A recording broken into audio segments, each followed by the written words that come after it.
Mission Kashmir पर 2 दिन के लिए गए गृह मंत्री राजनाथ सिंह इस वक्त प्रेस कॉन्फ्रेंस कर रहे हैं। साथ में मुख्यमंत्री महबूबा मुफ्ती भी हैं। जो छोटे छोटे बच्चे और गरीब बच्चों को एक्सप्लॉइट करके कैंप्स पे, सड़कों पे पत्थर मारने के लिए तैयार करते हैं। मुझे लगता है उसके बीच में हमें फर्क करना चाहिए। और मुझे उम्मीद है कि जैसे आज होम मिनिस्टर साहब आए हैं यहाँ, ये जो हमारी आबादी का बड़ा हिस्सा है, जो पीस, रिकन्सिलेशन, डिग्निटी चाहते हैं, बाइज्जत तरीके से रहना चाहते हैं, और उसके साथ साथ इस समस्या का, जैसा वाजपेयी जी ने कहा था, एक इंसानियत के तरीके में समाधान चाहते हैं। हमारा फोकस वो लोग रहने चाहिए जो लोग यहाँ तबाही मचाते हैं। 5% उनके साथ कानूनी कार्रवाई होगी, कानून के तहत उनको डील किया जाएगा। उनको ये इजाज़त नहीं दी जाएगी कि वो यहाँ जो अक्सरियत लोगों हैं उनकी ज़िंदगी को महाल बना दे, जहन्नम बना दे। उनको ये इजाज़त नहीं दी जाएगी। अब होम मिनिस्टर साहब अपनी बात करना चाहेंगे।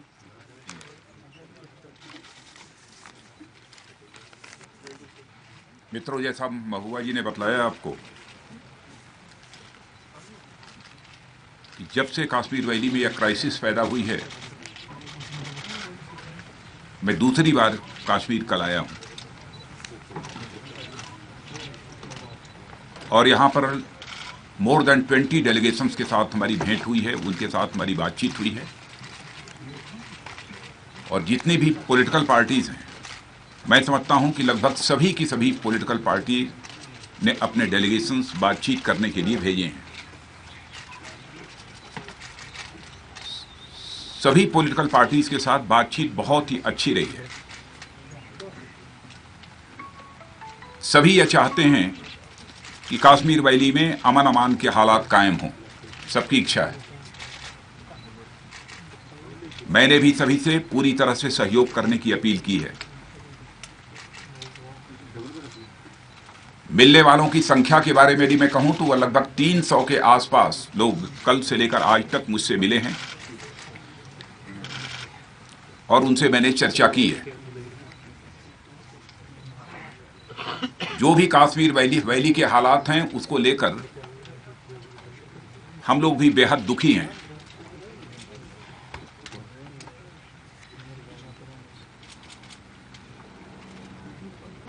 इसीलिए कल आते ही मैंने अपनी तरफ से ट्वीट किया था और कहा था कि जमहूरियत, कश्मीरियत और इंसानियत के दायरे में मैं बात करने के लिए यहां पर आया हूं। जो भी बात करना चाहते हैं मैं उनका स्वागत करूंगा।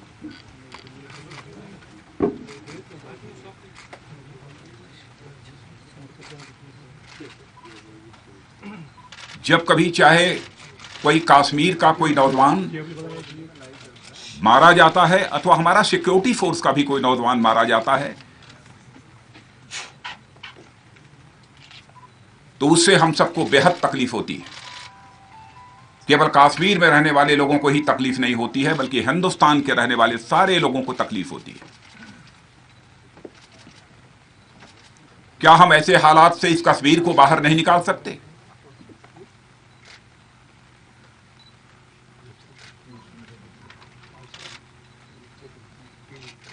मैं सभी से यह अपील करना चाहता हूं, कश्मीर के रहने वाले सभी बहनों भाइयों से मैं अपील करना चाहता हूं कि हमारे कश्मीर के रहने वाले जवानों के फ्यूचर के साथ खिलवाड़ न करें।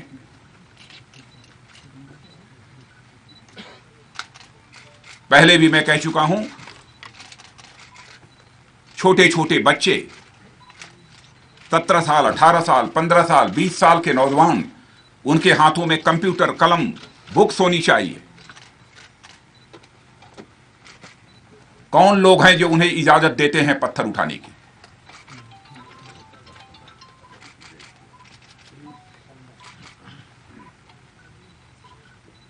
क्या उन बच्चों के भविष्य की को बनाने की गारंटी वह दे सकते हैं?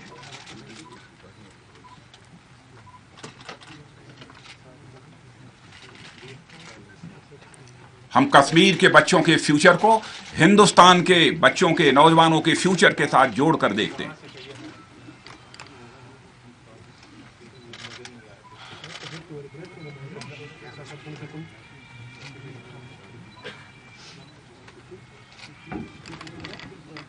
और मैं कश्मीर के लोगों से यह अपील करना चाहता हूं कि ऐसे हालात पैदा करने की जिन लोगों के द्वारा कोशिश की जा रही है उन्हें आइडेंटिफाई करें।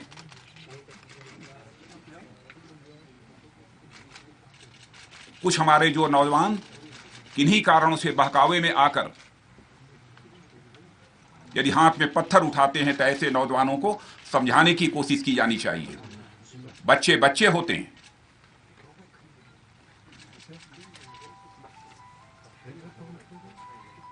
कश्मीर के फ्यूचर को हम हिंदुस्तान के फ्यूचर से अलग रखकर कदापि नहीं सोच सकते। हम हिंदुस्तान का फ्यूचर यदि बनाना चाहते हैं तो कश्मीर का फ्यूचर नहीं बनेगा तो हिंदुस्तान का भी फ्यूचर नहीं बन सकता है।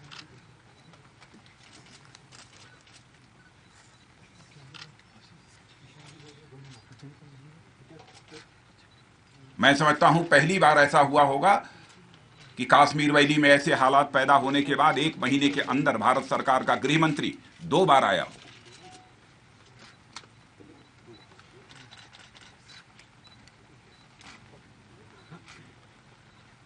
हम सबके दिल की पीड़ा क्या है इसका एहसास स्वाभाविक रूप से होना चाहिए।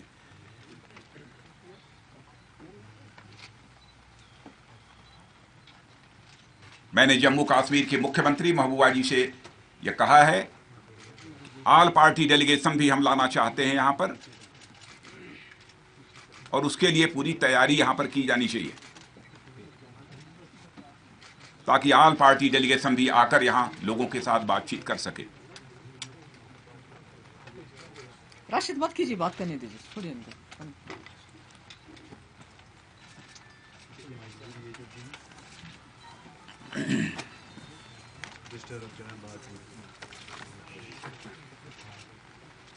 पेलट गन का जहां तक सवाल है उसके बारे में जब मैं पिछली बार आया था मैंने कहा कि मैंने एक एक्सपर्ट कमेटी बना दी है और एक्सपर्ट्स कमेटी 2 महीने के अंदर अपनी रिपोर्ट देगी। लेकिन मैं आपको जानकारी देना चाहता हूं 1 महीने पूरे हुए हैं, विदिन 2-3-4 डेज एक्सपर्ट्स कमेटी की रिपोर्ट आ रही है।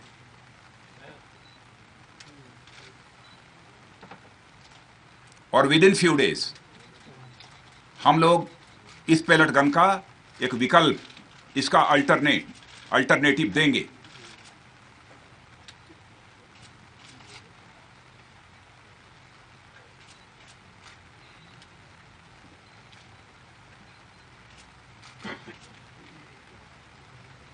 पहले यह माना गया था 2010 में कि पेलेट गन ही एक ऐसी नॉन लेथल वेपन है कि जिससे कि लीस्ट डैमेज हो सकता है,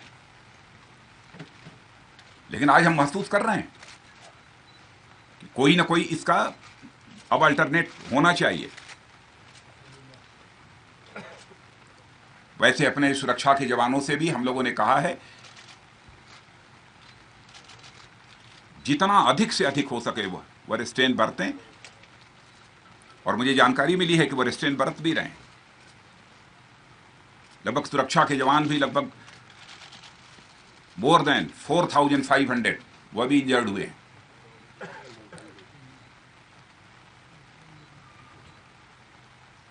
लेकिन मैं यहां के लोगों से यह भी अपील करना चाहूंगा कि न भूलें कि इन्हीं सुरक्षा के जवानों ने जिस समय यहां पर बाढ़ के हालात जब यहां पैदा हुए थे तो उस समय भी किस तरीके से उन्होंने अपना रोल प्ले किया था।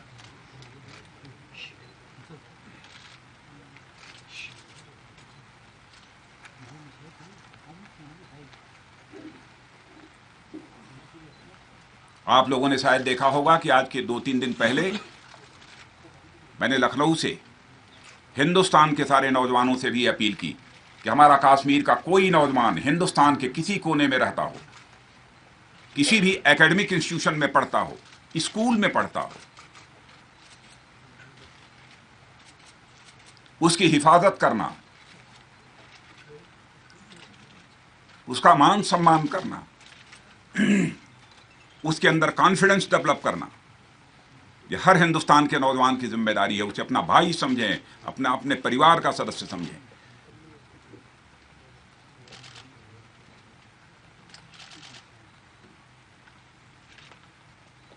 हमारे प्रधानमंत्री जी ने स्वयं अपनी वेदना व्यक्त की है, अपनी पीड़ा व्यक्त की है, और कश्मीर को लेकर वह बराबर मुझसे चर्चा करते रहते हैं।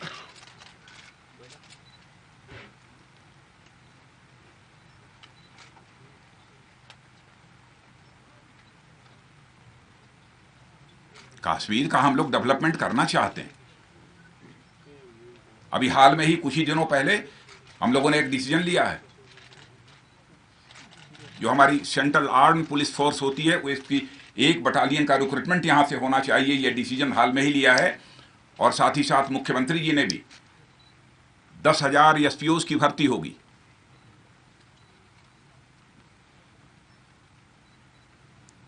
इतने कम समय में मैं समझता हूं कि देश के किसी राज्य ने फैसला नहीं किया होगा। आगे भी कुछ हम स्टेप्स लेंगे।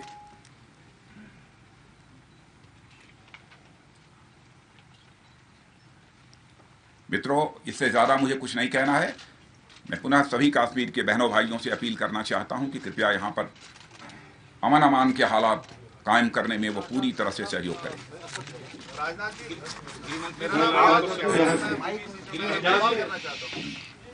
ये जो बीएसएफ की डिप्लॉयमेंट हुई है, क्या ये इस बात का एक्नॉलेजमेंट है कि सीआरपीएफ जो है उनसे इनडिसिप्लिन हुआ है और बीएसएफ को अब सीआरपीएफ को डिसिप्लिन करने के लिए लाया गया? अब देखिए, अनावश्यक इन सब चीज़ों को लेकर डिस्प्यूट खड़ा करने का यह समय नहीं है। मैं इतना ही कहना चाहूँगा कि फोर्सेस का डिप्लॉयमेंट पहले भी होता रहा है और इस समय भी हुआ है। नहीं, संकेत वगैरह इसका संकेत ढूंढने की कोशिश ही नहीं करनी चाहिए ऐसे समय में। आप लगातार अपील कर रहे हैं वार्ता करने के लिए, लेकिन जो हुर्रियत के नेता हैं वो सामने नहीं आ रहे हैं। क्या हुर्रियत से बातचीत की कोशिश होगी? बस इतना ही कहना चाहूंगा। पहले ही मैं कह चुका हूं, जमहूरियत, कश्मीरियत और इंसानियत के दायरे में हम सभी से बात करने को तैयार हैं। राजनाथ जी, आपकी जो एलआई यहाँ पे है, पीडीपी, उनके एक बड़े लीडर ने कहा कि जो एजेंडा ऑफ अलायंस है उसको इम्प्लीमेंट सेंटर की तरफ से स्टेटमेंट नहीं किया जा रहा है, जो एक बहुत बड़ी प्रॉब्लम है और जिसकी वजह से पीडीपी को भी काफी डिफिकल्टीज हो रही है। दूसरी बात आपने कहा, आप लास्ट टाइम भी आए थे, आज आप दूसरी बार यहाँ पे आए, तो पिछली बार जिन लोगों से आप मिले, जो दिल्ली में गए आपसे मिले, उन्हीं लोगों से आपसे नहीं। तो लेकिन जो डिसेंट नहीं, पहले तो मैं इसको अलग विचारधारा रखते हैं उनसे तो आपने मुलाकात नहीं की, तो आपका ऐसा नहीं है। पहले तो मैं कहना चाहता हूं, पिछली बार जब आए थे तो मैं समझता हूं कि इस बार जिन लोगों से मिला हूं उसमें 3/4 से ऐसे लोग, अधिक लोग थे जिनसे कि इस बार नए लोगों से मैं मिला हूं। मैंने अलग विचारधारा वालों से मिला हूं। आज बहुत सारे लोगों से मिला हूं। और एजेंडा ऑफ अलायंस के बारे में मैं कहना चाहता हूं कि एजेंडा ऑफ अलायंस जो है उसके प्रति हम दोनों कमिटेड हैं।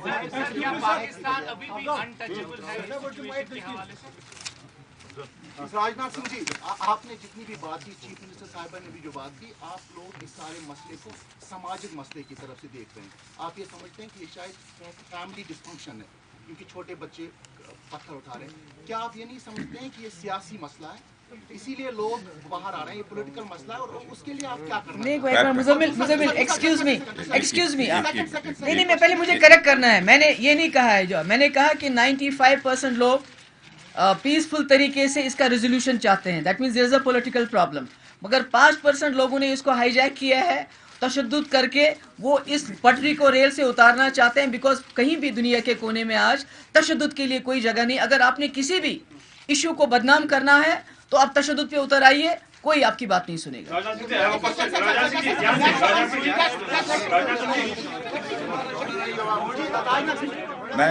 मैं जवाब दे रहा हूं। मैं इतना ही कहना चाहूंगा कि हम लोगों की समझ पर संदेह मत कीजिए, हम लोगों की समझ पर सवालिया निशान लगाने की कोशिश मत करिए। समझ दुरुस्त है। कैसे समस्या का समाधान होगा वो हम लोग अच्छी तरह समझते हैं और उसी तरीके से समस्या का समाधान निकालने की हम भरपूर कोशिश कर रहे हैं। एक और मैं जानकारी आप लोगों को देना चाहता हूं कि ministry of home affairs, government of India, हम एक नोडल अफसर तय करने जा रहे हैं कि कश्मीर के नौजवानों की, कश्मीर के लोगों को यदि कोई भी प्रॉब्लम देश के किसी भी कोने में यदि कोई होती है, सीधे आप उस नोडल अफसर से कांटेक्ट कर सकते हैं। एक नंबर होगा जिस नंबर को भी हम उसका ऐलान अभी आगे कुछ ही दिनों में करेंगे। राजा सिंह जी, मेरा एक सिंपल सा सवाल है यहाँ से। आपने कहा कि आपका दूसरा दौरा है या जब से हालात खराब हुए जी, जब डेलीगेशन आता है या रूलिंग पार्टी का होम मिनिस्टर आता है जी, कोई इम्पैक्ट पड़ता है, चाहे पॉजिटिव या नेगेटिव। जब से आप आए हैं जितनी कैजुअलिटीज उस वक्त हुई है तब से लेकर कैजुअलिटीज कंटिन्यू हो रही है, उसमें कोई फर्क नहीं पड़ रहा है। तो हम कैसे एक्सपेक्ट करेंगे जो माहौल है वो साजगार बन सकता है? क्या आप चाहते हैं कि मेरा आना ही बंद हो जाए? नहीं आना चाहिए। मैं कश्मीर के लोगों से पूछना चाहता हूं कि मैंने कश्मीर में आकर मेरे कोई पूछने का मकसद है कि ग्राउंड लेवल पर कहां से चेंजेस आ रही है। देख, और जिसके हिसाब से- आप सभी का सहयोग चाहिए। हम ग्राउंड लेवल पर चेंजेस लाना चाहते हैं, और जो बातें इस समय मैं बोल रहा हूं यहाँ पर पीस और नॉर्मलसी को रिस्टोर करने के लिए सभी को कोशिश करने की जरूरत है। किलिंग और सहयोग दोनों चलेंगे साथ साथ। किलिंग और सहयोग दोनों चल सकते वो हैं। किलिंग रुकनी चाहिए, इसीलिए तो मैं कह रहा हूँ सहयोग करिए। कौन चाहेगा? कोई इसे पसंद नहीं करेगा। राजनाथ सिंह जी, एक सवाल यहाँ से सर। भाई एक एक करके सवाल पूछिए। सर, जो रीजनल मेन स्ट्रीम पार्टीज हैं कश्मीर की, चाहे नेशनल कॉन्फ्रेंस हो, पीडीपी हो, जब गवर्नमेंट में आती है एक लाइन होती है सिचुएशन पे या जो भी हिस्टोरिकल बैगेज है, जब ऑपोजिशन में होती है एक और डिफरेंट है। They try to keep people in two boats. आपको क्या लगता है कि वो भी एक ब्रॉडर जो प्रॉब्लम है उसका एक बहुत बड़ा हिस्सा है? मेन स्ट्रीम जो रीजनल पार्टीज है जो पॉलिटिकल कंपल्शन के हिसाब से इस सेंसिटिव स्टेट को डील करती हैं अपने पॉलिटिकल कंपल्शन से, वो रुकना चाहिए, क्योंकि वो भी एक बहुत बड़ा हिस्सा है यहाँ की अनसर्टेनिटी और do you think that is one of the reasons? मैं समझता हूं कि यहाँ पर मुझे कोई एनालिसिस करने की कोई जरूरत नहीं है। मैं सभी का सहयोग चाहता हूं, सभी पॉलिटिकल पार्टी का सहयोग चाहता हूं। किसी भी पॉलिटिकल पार्टी के बारे में मुझे कोई एडवर्स कमेंट नहीं करना। जिन 300 लोगों का आपने जिन 300 लोगों का है, जिन 300 राजा सिंह साहब, जो very kindly give us the mike, you are not giving us the mike. Mike दे दीजिए, माइक दे दीजिए, माइक दे दीजिए। एक मिनट, बड़ास निकल जाएगी, बड़ास निकल जाएगी। मेरा सवाल महबूबा जी से है, क्योंकि हम लोग तो आपको कवर करते रहे हैं। 2010 में भी ऐसी ही सूरत हाल थी, तो आपकी इंटरव्यूज हैं, आप बात करते थे और आपका स्टैंड बिल्कुल डिफरेंट था। आप उस वक्त ये बोलते थे कि इन बच्चों को क्यों बंद कर रहे हैं, हुर्रियत को क्यों बंद करके रखा, अस्पतालों में ऐसा क्यों हो रहा, मारदाड़ हो रही। लेकिन 2016 में जब आप सरकार में आई, आपका जो स्टैंड है वो कम्प्लीटली डिफरेंट है, और ऐसा लगता है कि जैसे आप और उमर अब्दुल्ला जगह चेंज कर रही है। पहले वो जो बोल रहा था 2010 में, वो आज आप बोल रहे हैं। नहीं, मुजम्मिल आप जो बात कर रहे हैं, पहले आपका गलत है एनालिसिस। 2010 में जो हुआ उसका रीजन था, there was a fake encounter in Machil जहां 3 सिविलियन मारे गए। उसके बाद there were allegations of rape and murder Shopian में। उसके बाद क्रिकेट, मेरी बात करने दो, क्रिकेट खेलते हुए, that means there was a reason लोगों के एंगर का था। आज एक एनकाउंटर हुआ, जैसे होते हैं 3 मिलिटेंट मारे गए, उसमें सरकार का क्या कसूर था? लोग सड़कों पे आ गए, हमने कर्फ्यू लगाया। बच्चा क्या आर्मी कैंप टॉफी खरीदने गया? 15 साल का लड़का क्या दबाल हाजीपोरा में जब उसने हमला किया पुलिस स्टेशन पे, वो दूध लेने गया? आप इन दो चीजों को मत मिलाइए। उस वक्त सरकार का एक रीजन था लोगों का कि फेक एनकाउंटर में सिविलियन मारे गए। शुपियान हो गया, यहाँ का तुफैल मतू हो गया। आज मुझे बताइए 95% जो लोग मारे गए हैं बच्चे हैं, गरीबों के हैं, और वो कैंप्स, ये जो सिक्योरिटी एस्टेब्लिशमेंट पे हमला करने में, उसके रिटेलिएशन में पैलेट गन्स में ज्यादा मारे गए और जख्मी हुए। इसमें जो लोग हैं, जैसे ये यहाँ हमारा लेक्चरर है, मैं उसकी इंक्वायरी होनी चाहिए, उसको सजा मिलनी चाहिए, मैं उसके हक में हूँ। मगर ये मत कहिए डोंट कंपेयर। और उस वक्त की सरकार ने, उमर साहब ने कहा ये हिंदुस्तान के खिलाफ है, ये एंटी नेशनल है।